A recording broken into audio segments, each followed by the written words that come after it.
La mamma non è un padre di Giulio Mendoza. La mamma non è un padre, la mamma è la mamma. Un padre è fastidioso, è troppo uso. La mamma corre se il figlio la chiama, sta sempre pronta a per ogni pertusa. Se volesse che il padre non va bene, ma il figlio lo siete obbediente, ma solo la cosa teme, è la vera pena. Quei figli non accorgereste niente.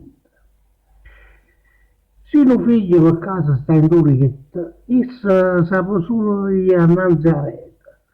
E la mamma che sta cosa la piglia vietta, non aspetta un minuto segreto. E il guaglione sta buono vita a niente. Lo padre giorna e la mamma lo fa i sa. O padre fu sorriso a rete niente, è contenta ma non si fa sgamare. La mamma asciutta le lacrime d'amore.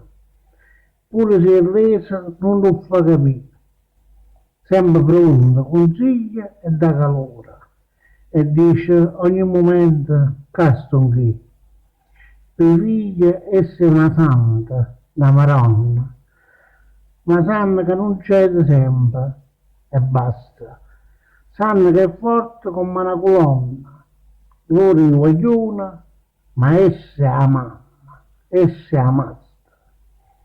La tutta, ma era pure soggezione.